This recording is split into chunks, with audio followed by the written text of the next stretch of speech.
Yeah. Will we move on before Dave gets himself into more trouble? We didn't name names. So that's a good thing. So, Yeah. Yeah. I'll get the beeper ready anyway for the edit. The next topic then, this is probably another one that's going to get spicy. Yeah. How should pilots respond to regulations? Should we follow rules? Should we be practical? Should we campaign for change?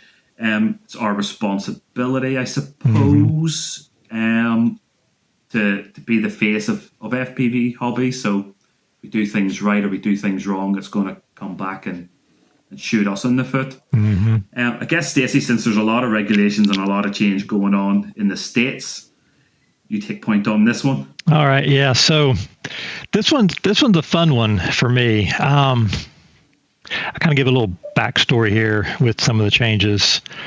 So back when in the States, when they started, there was the whole push with the NPRM, notice for public rulemaking.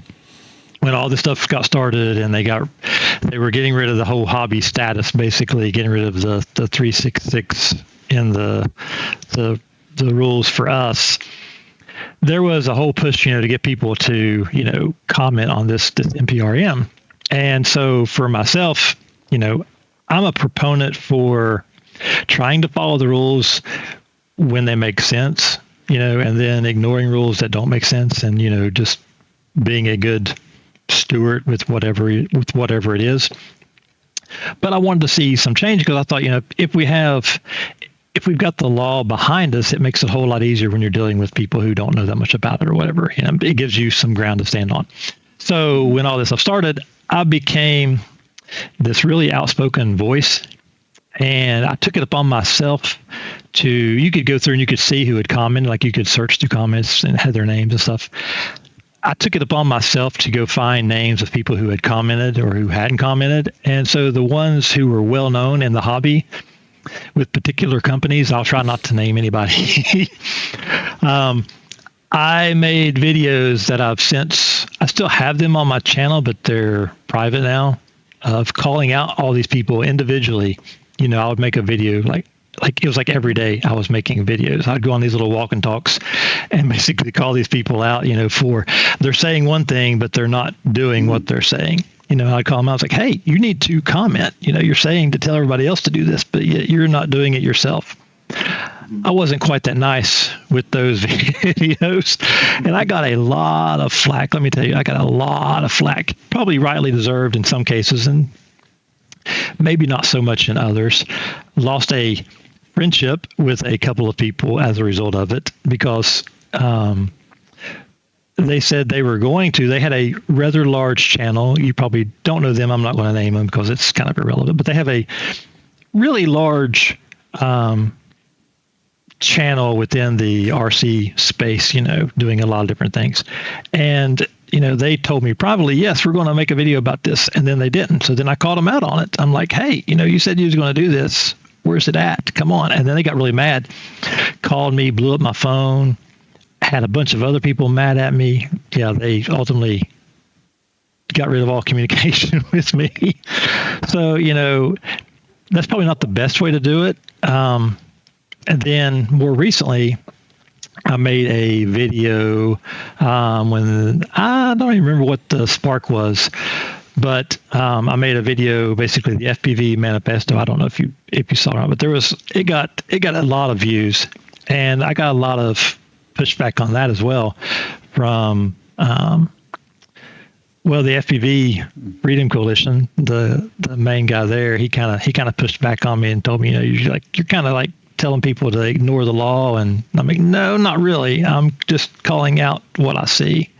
So, I think we need to be vocal, but probably need to be a lot more tempered than I have been over the years with being vocal. For me, it's kind of come down to, for the most part, I want to be just do the right thing as much as I can when the rules make sense. And then when they don't make sense, kind of quietly ignore those rules and try not to bring attention to myself when I'm out and about. I think it's probably the best way. But to get change, I mean, you have to be vocal.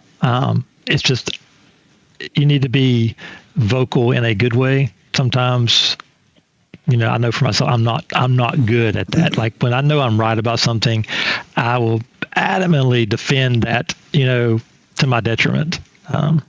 So, yeah, it's a really tricky one, Christian? Because you're absolutely right. You need to be vocal if you're going to induce change. I mean, certainly in the UK, if you want to change law, it needs to go to court. Yeah, really. I mean, unless you get like hundreds of thousands of signatures on a bit of paper and it gets discussed in Parliament, you need to go to court. And to go to court, you got to put yourself on the pedestal. It's a really tricky one. Who's going to step up? But at the moment in the UK, certainly as far as FPV goes, the law is just, completely irrelevant in certain aspects to us. I mean, for instance, we've got the, for line of sight, for example, we've got, as long as you can see the drone and you can see its orientation, then you're good. So you could be like 10 kilometers out and you could still see this whopper of a drone. But as soon as you put on the FPV goggles, you can't see anything. Yeah. And the whole point is that you're meant, the reason for that is you're meant to be in control of the drone. So, we're told we've got to have a spotter. Okay, well, the spotter can do that, but the spotter's not in control of the drone, so what's the point? There's so many things that don't make sense as far as FPV goes. And a lot of that is legacy. I mean, when these laws were made, and I know they're changing. They are slowly but surely changing from what I can see from other people that know a lot more than me about those legal sides. But it's still stuck in this kind of, this place with other drones that aren't FPV, Yeah. I think the people making laws don't always know... Yeah. They don't know the technology. I think that kind of goes to where STEM can be a big boon. I know that Dave's got probably a lot to say about STEM and stuff. What do you think about all this, Dave? That button's going to get used.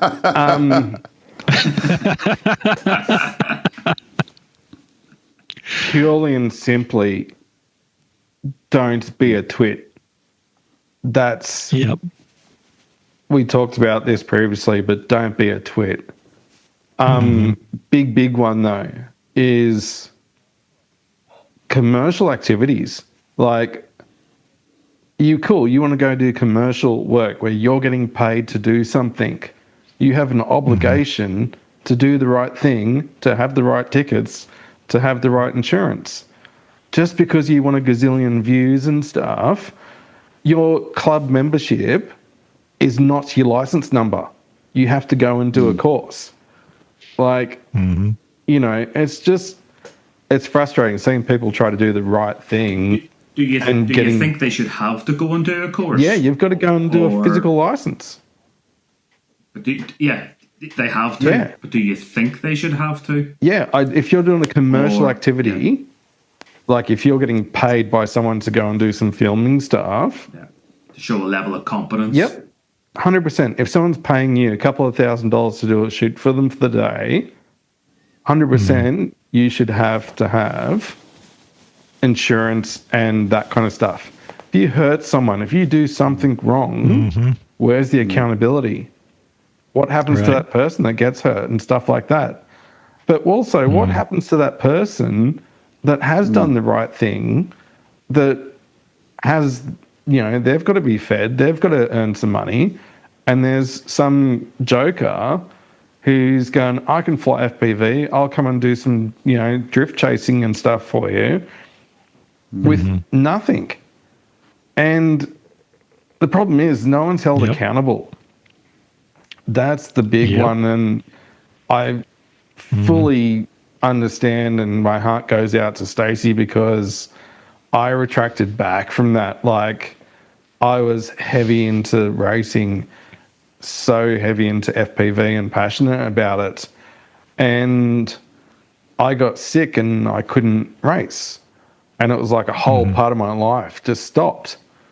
And all these people I thought that were my friends and my peers and my colleagues just disappeared because I stopped being of value to them. And I just went, like, true colours, like, show as such. And that's why I went, no, this is about me now. And that's why, like, I even changed my pilot tag because of a new NV stands for new view, a different way of looking at things. Instead of being a conformist and just fitting into this social media bracket and chasing your likes and chasing your views and your subscribers and stuff. I didn't want to borrow that. I think you make a very good point, Dave. I mean, it's a little bit of a two fingers up, isn't it, to people that are, you can view it as two fingers up to people that are playing by the rules, that are paying for insurance, that are trying to do the right thing. Certainly in the commercial space, I totally get you. I mean, I'm a tree surgeon, right? And, we have very, very similar issues. I mean, everyone likes to think that they can climb trees and use chainsaws. But actually, for me to look after a team of guys and to make sure that they're doing the right thing and they're trained and they're competent, it costs a lot of money, a huge amount of money, you wouldn't believe. And yet I'm competing with, people who don't have any of that, who are running around climbing trees with chainsaws, and it's virtually impossible to make any money doing what I do in that respect. So that I can draw parallels with what you're doing in the professional, FPV space. Honest. So I guess though, some of the guys would turn around and say, "Look, I'm willing to follow the rules, but that's a fair have a point. look at the rules. They're ridiculous. They're not they're not practical. So why should I bend over backwards to comply with the rule that is not relevant at all to this?" I guess that's a bit different too to the commercial space. I mean, you're talking about general air laws sort of stuff. You're absolutely right. I mean, And of course, what's practical for one person's not practical for another. So if you say, well, look, follow the rules where you can, and the rules that aren't really applicable, just use common sense and be practical about it. But of course, we're all individuals. And it's all very well until you smash into sense someone 10 kilometres out. Common sense for others. So then what? How do we square the circle? Yeah, absolutely. How do we square that circle? Now, if you're a hobbyist and you're doing it for fun, we talked about this, be safe, communicate, be safe, talk to people, and do the best you can be, and be the best advocate you can be for the hobby and the sport. It's not about you, it's really about dangerous, the sport as well. I mean, I'm a risk taker. I fully accept that. When I was a climber, I would take risks that other people wouldn't take. I have that kind of brain. So what's safe for me is not necessarily safe for, Joe Bloggs around the corner, So the problem with having rules and regulations that don't make any sense is it allows for too much variation there. And goodness, I mean, it's a really, really hard one. I mean, yeah. Well, I've had along those lines, I've had videos that I've posted of flying in areas that a lot of people would be like, that's way too risky. What if this happens? What if that happens? And to their point, it makes sense. But a lot of times they only see what you're sharing, so they don't see the whole picture. So for instance, I had someone comment on something one time and they were like, well, what if someone comes out that door? I'm like, yeah, fair point. But it's, midnight. What happens if an asteroid falls out the sky? So it's not, there's like, you can look at it and see things that are possibilities of things that could be wrong. It's like, you're not being safe because you're doing such and such, Well, that may be true in some circumstances, but it's not necessarily true in every circumstance. That's kind of the nature of sharing this stuff. Like, you share it, there's inevitably going to be someone who's going to see it and who's going to find something wrong with what you're doing, or something unsafe with what you're doing, or, whatever. So you just have to be ready to take that criticism, I guess, in those particular cases. But then in the same way, we have to be proponents to not promote things that maybe aren't safe. But, because if someone, is new or whatever, they see someone doing something that, that this person is very skilled at and can do with absolutely no problem whatsoever, and be safe about it. Someone who's new to it maybe can't do the same thing and do it in a safe way. Like I fly at a lot of parks and stuff, and there's people around, and I'm well aware of where those people are, and it's a constant thing, even though I may be flying without a spotter sometimes, maybe all the time, I don't know. But I'm well aware of where those people are. But someone else who might see that, be like, oh yeah, I can do that then, and they might not have the same skill set or the same spatial awareness. There's a certain responsibility, isn't there? There's you definitely take some responsibility whether you want it or not whenever you start posting stuff. So I guess it's one of those things. Try and fly as much within the rules as you can. Inevitably, we're all going to fly outside of the rules. Oh yeah. When we come to do that, obviously be aware if something goes wrong, you broke the rules, it's going to come down on you. But for your own self, maybe take a step back before you put the goggles on and say, right, look around, quick risk assessment, and say, right, okay, I'm going to do this. But of course, it's black and white. If you broke the rule, you broke the rule. But at least within the moment, you're trying to just mitigate against anything and just take a step back for a moment, assess the situation, and say, right, okay, I'm aware of what's going on. Yeah, sure. I'm going to go fly and break the rule. Yeah, I mean, that's it. We just call it. Yeah. Oh, we just call it acceptance of risk. If you're willing to literally go through it and deal with the acceptance of risk and deal with the consequences, that's about it. So just minimize that as much I as believe you we're on to the next topic.